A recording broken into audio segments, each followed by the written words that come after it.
অনেক নারীরাই মনে করেন যে শারীরিক চাহিদা এবং যৌন সম্পর্ক এই আগ্রহটা শুধুমাত্র পুরুষদের ভেতরেই থাকে এবং পুরুষরাই এই জিনিসটাকে এক্সপ্রেস করতে পারে বা অন্যের সামনে প্রকাশ করতে পারে। আমাদের দেশে কৃষ্টি কালচার, ধর্মীয় আচার আচরণ, পারিবারিক শিক্ষা, অনুশাসন এবং লজ্জার কারণে মেয়েরা কিন্তু এই বিষয়ে কখনো এক্সপ্রেস করতে পারা বা নিজের যৌন চাহিদা সম্পর্কে কথা বলতে পারাটাকে একটা টাবু মনে করে।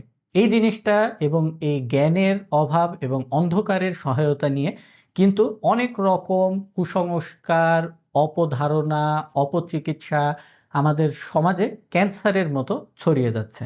এই কারণে জ্ঞানের গুরুত্ব কিন্তু সবচাইতে বেশি আপনার পড়াশোনা করা, যৌন জীবন সম্পর্কে আপনার জ্ঞান থাকা, এই জিনিসটা কিন্তু খুবই ভাইটাল এবং গুরুত্বপূর্ণ, যেটা কখনো ইউটিউবের ভিডিও দেখে বা গুগল সার্চ করে হবে না, যতক্ষণ পর্যন্ত না আপনি নিজে রিসার্চ এবং পড়াশোনা করবেন।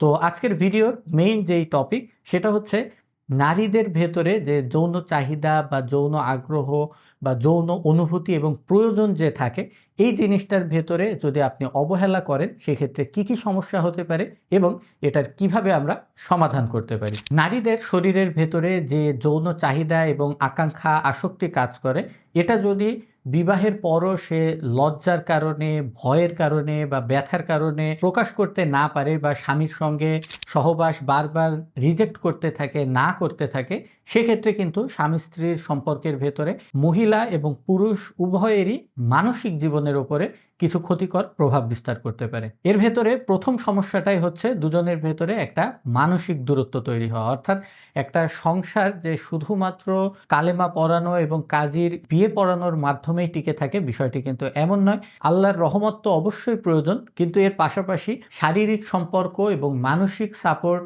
অর্থনৈতিক সাপোর্ট, এই যাবতীয় বিষয়গুলো ঘিরেই কিন্তু একটা সংসার সুখের এবং মধুর হয়।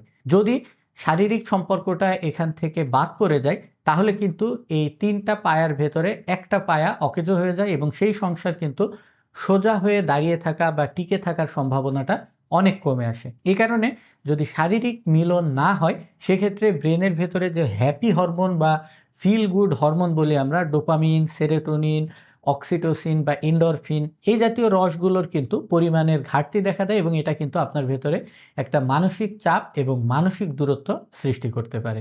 দ্বিতীয় যে সমস্যাটা হয় সেটা হচ্ছে অকারণে ঝগড়া এবং ভুল বোঝাবুঝি। আমাদের ব্রেনের ভেতরে একটা অংশ থাকে যেটা আমরা অ্যাক্টিভলি কন্ট্রোল করতে পারি, হাত পা নড়ানো, খাওয়া দাওয়া করা, কথাবার্তা বলা, কিন্তু ব্রেনের আরেকটা অংশ থাকে যেটার উপরে আমাদের কোনো রকম কোনো নিয়ন্ত্রণ থাকে না। এটাকে বলা হয় সাবকনশাস মাইন্ড। এই সাবকনশাস মাইন্ডের ভেতরে যখন দুইজন নারী পুরুষের দীর্ঘদিনের সম্পর্কের অবহেলা এবং গাফিলতি থাকে, তখন তাদের ভেতরে এমন একটা পর্যায়ে এই সাবকনশাস ব্রেনটা পৌঁছে যায় যে তাদের ঝগড়া বিবাদের কারণ, এর পেছনে যে শারীরিক সম্পর্কের ঘাটতিটা রয়েছে, সেটা কিন্তু তারা নিজেরাও বুঝতে পারে না। এবং যখন শারীরিক সম্পর্ক থাকে তখন দুজনের ভেতরে কিন্তু একটা আবেগের বোঝাপড়া থাকে।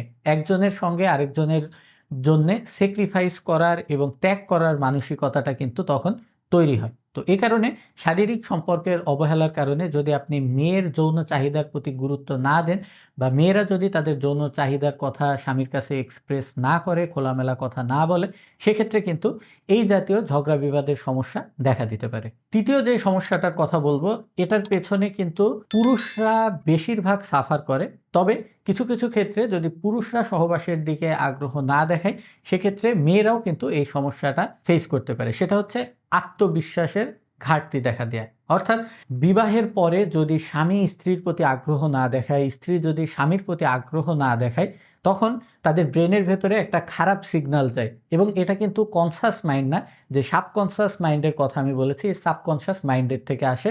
সেটা হচ্ছে হয়তো আমি দেখতে সুন্দর না, হয়তো আমার শরীর আকর্ষণীয় না, অথবা হয়তো আমার চেহারা সুরত, কথাবার্তা বা আচার আচরণ খুব একটা স্মার্ট না, এই জাতীয় বিভিন্ন রকম নেগেটিভ সিগন্যাল কিন্তু আমাদের ব্রেনের ভেতরে তখন আসতে থাকে। এবং এটার পেছনে কিন্তু এই সহবাসে আগ্রহ না দেখানোটা খুব বেশি পরিমাণে সম্পৃক্ত। তো যার কারণে দেখা যাচ্ছে আপনার ভেতরে আসলে এরকম কোনো নেগেটিভ চিন্তা নেই যে আপনার পার্টনার বা আপনার হাজব্যান্ড বা আপনার ওয়াইফ যে আকর্ষণীয় না, বা তাকে যে দেখতে ভালো লাগে না বা সুন্দর না, এই জিনিসগুলো আপনার ভেতরে নেই। কিন্তু সে কিন্তু মনে, মনে এই জাতীয় খারাপ চিন্তাগুলো করে ফেলছে এবং আপনার প্রতিও কিন্তু আল্টিমেটলি একটা নেগেটিভ ধারণা তৈরি করছে এবং নিজের যে আত্মবিশ্বাস, সেলফ কনফিডেন্স এর জায়গা আছে, সেই জায়গাটাও কিন্তু তার ভেতরে, ভেতরে নষ্ট হয়ে যাচ্ছে। চতুর্থ সমস্যাটা হচ্ছে দুজনের ভেতরে যে সম্পর্কের একটা উষ্ণতা এবং আর্দ্রতা এবং কোমলতা থাকে, এই জিনিসটা নষ্ট হয়ে আসা। অর্থাৎ বিবাহের পরে যে স্বামী এবং স্ত্রীর ভেতরে একটা আবেগের সম্পর্ক তৈরি হয়, এই আবেগটা নষ্ট হয়ে যায় কিন্তু যদি এই শারীরিক সম্পর্ক না থাকে এবং এর পাশাপাশি যদি যে ফিল গুড হরমোনগুলোর কথা আমি আগে বলেছি, সেগুলো যদি নষ্ট হয়ে যায়। এই সম্পর্কের উষ্ণতা নষ্ট হওয়া থেকেই কিন্তু বিবাহ বিচ্ছেদের মতো ভয়ঙ্কর দুর্ঘটনাও ঘটতে পারে, যেটা কিন্তু সম্পূর্ণরূপে কাউন্সিলিং এবং ট্রিটমেন্টের মাধ্যমে সমাধান করা সম্ভব। এখন আসুন আমরা সংক্ষেপে একটু জেনে নিই যে কি কি কারণে সাধারণত মেয়েরা শারীরিক সম্পর্ক এড়িয়ে চলতে পারে। এর ভেতরে প্রথম কারণটাই হচ্ছে যদি নতুন বিবাহ হয়ে থাকে,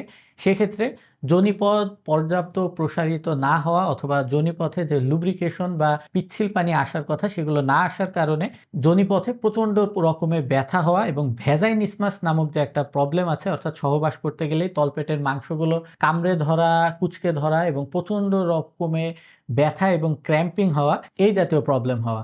এছাড়াও যদি হরমোনের সমস্যা দেখা দেয়, সেক্ষেত্রেও কিন্তু অনেক সময় মেয়েদের ভেতরে এই আগ্রহ বা উদ্দীপনা কমে আসতে পারে। বিশেষ করে আমাদের সমাজে সবচাইতে কমন যে সমস্যা, পিসিওএস সমস্যা, অর্থাৎ মেয়েদের হরমোন জাতীয় যে ব্যালেন্সটা থাকে এটা না থাকা, মাসিক রেগুলার না হওয়া, মুখে এবং দাড়িতে অবাঞ্ছিত লোম গজানো, শরীরের ওজন অতিরিক্ত হয়ে যাওয়া এবং ওভারির ভেতরে মাল্টিপল সিস্ট তৈরি হওয়া, এই জাতীয় হরমোন রোগের কারণেও কিন্তু সহবাসের প্রতি আগ্রহ কমে আসতে পারে। এছাড়া বাচ্চা প্রসবের পরে যে মেয়েদের শারীরিক গঠনের পরিবর্তন হয়, এটার কারণেও সহবাসের প্রতি আগ্রহ নষ্ট হয়ে যেতে পারে। শারীরিক সমস্যার পাশাপাশি যদি ডিপ্রেশন বা বিষণ্ণতা, হতাশা এগুলো কারো ভেতরে থাকে, নতুন পরিবেশে আসা বা শ্বশুরবাড়িতে আসলে অ্যাডজাস্ট না হওয়া, এইগুলোও কিন্তু একটা বড় কারণ, মানসিক কারণ, যেটার কারণে সহবাসের প্রতি আগ্রহ হারিয়ে যেতে পারে। এবং আরেকটা কারণ যেটা নিয়ে আমাদের সমাজে কখনোই কথা হয় না, সেটা হচ্ছে স্বামীর আচরণগত দিক। মুখের কথাবার্তা বা আচার ব্যবহারের মাধ্যমে হতে পারে, অথবা যৌন আচরণের মাধ্যমেও কিন্তু হতে পারে। হয়তো স্বামী এমন একটা যৌন আচরণ করতে চাচ্ছে যেটা স্ত্রীর কাছে পছন্দ না, বা স্ত্রীর তার প্রতি সম্মতি নেই। যদি সম্মতি ছাড়া কোনো রকম যৌন কার্যকলাপ করা হয়, এটাও কিন্তু একটা বড় কারণ মেয়েদের ভেতর থেকে যৌন আগ্রহ এবং যৌন ইচ্ছাটা নষ্ট হয়ে যাওয়ার পেছনে। এখন সংক্ষেপে যদি ২-৩টা কথাতে আমি এর সমাধান বলতে চাই। প্রথম সমাধানটাই হচ্ছে স্বামী স্ত্রীর ভেতরে খোলামেলা আলোচনা হওয়া।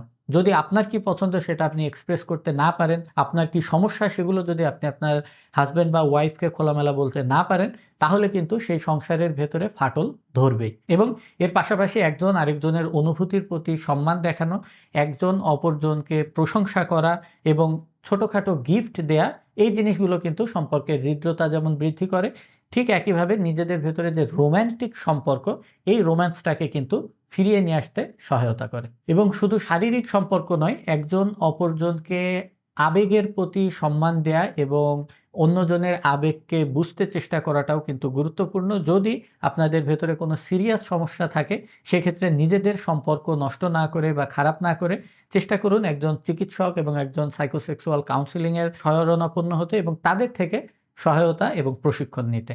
এতে হয়তো আপনার সংসার জীবন আবার সুখের এবং মধুর হয়ে উঠতে পারে। আল্লাহ হাফেজ।